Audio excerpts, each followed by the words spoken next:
Сега Добрев много хубав пас към Цветан Генков. Да видим какво ще направи Генков. 4 от Локомотив срещу 2. Пас е към Влади Романов. Романов остро центриране. Дерек Асамоа обаче продължава да владее за Локо София. Асамоа подаване 1-0. Локомотив София открива резултата. Гол е на Цветан Генков. 15-та минута на срещата. Локо София повежда в резултата. Много хубава контратака за столичните железничари и така резултата е открит в полза на Локо София. Цветан Генков, автор на попадението в 15-та минута на двубоя. Увисна отбраната на Локомотив Пловдив. Ето как първо Романов не беше много точен в своето подаване, след това Дерек Асамоа. Вижте колко технично Дерек Асамоа прокара топката между двама футболисти и намери Цветан Генков и за нападател от калибъра на Генков не беше трудно да открие резултата в полза на столичните железничари. Трябва да отбележим и много хубавия пас, който направи Дерек Асамоа. За домакините. Сега терена е мокър, топката също, така че може да бъде опитан и удар от тази дистанция. Най-вероятният изпълнител Медяков, не Кристиян Добрев. Бързо изпълнение, ще бъде пребит този фаул. Иначе Кристиян Добрев удаде. Бързо сега да видим какво ще стане, защото Кристиян Добрев има жълт картон. Това ще бъде червен картон. Колко глупаво ще се получи за Локомотив София. Да видим. Да. Кристиян Добрев е изгонен от игра в 67-та минута на срещата. По най-глупавия начин капитана на Локомотив София остава своя тим с човек по-малко на терена. Към Романов. Романов владее. Между двама се измъква Романов. Романов влиза в наказателното поле. Ще стреля ли? Това трябва да е Дуспа. Точно така.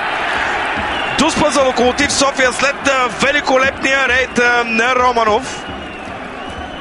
През няколко футболисти премина Романов и в крайна сметка принуди Костадин Гаджелов да го фаулира в наказателното поле. Това ще бъде Дуспа за Локомотив София.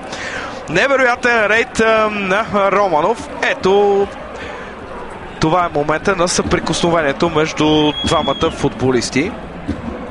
Да, не игра с топката Костадин Гаджелов.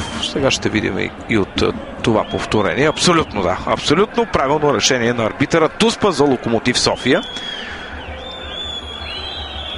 За топката е Цветан Генков. Всички аплодисменти трябва да са обаче за футболиста с 88 номер Владислав Романов.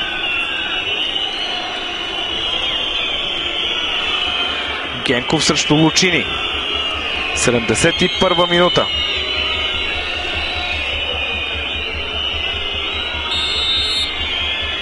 Генков и 2-0 за Локомотив София.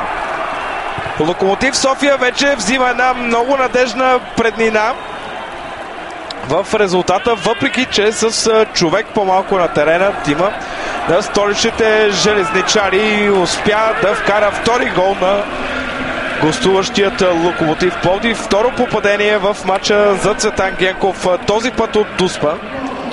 И къв шанс за вратаря Флориан Лучини, който беше избрал и другия ъгъл, за да опита да отрази удара на Цветан Генков, който беше много техничен, много точен. Точно в ъгъла нямаше никакъв шанс за вратаря на Локомотив Пловдив. Задачата на смърфовете вече е изключително сериозна.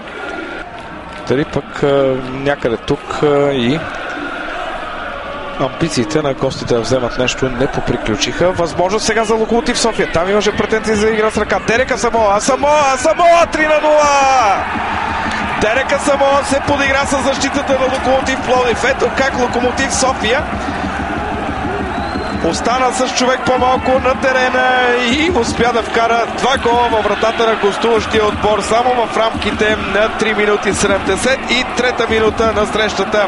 Дерек Асамоа се разписва за 3-0 в полза на Локомотив София. Разгром за пловдивският тим. Няма как да бъде доволен от играта на своят отбор. Мениджъра Христо Бонев, той дойде с амбицията да спечели 3 точки на стадион Васил Левски. За сега обаче неговият тим е получил 3 гола в вратата си и не се вижда как може да бъде спечелена дори и една точка в оставащите около 17 минути до края на срещата. Отново Керчев. Бенжион.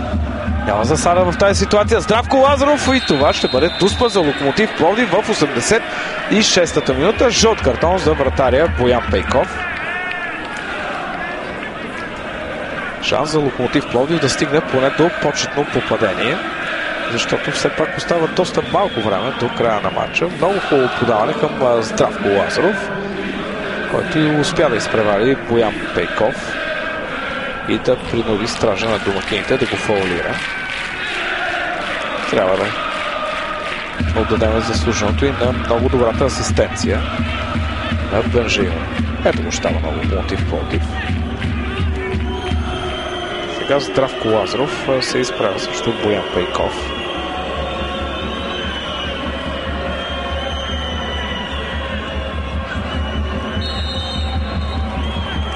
Лазаров и топката среща на пречната града. Пропуск на Здравко Лазаров от дуспа. Мисля, че вече всякаква интрига в този матч е заправена.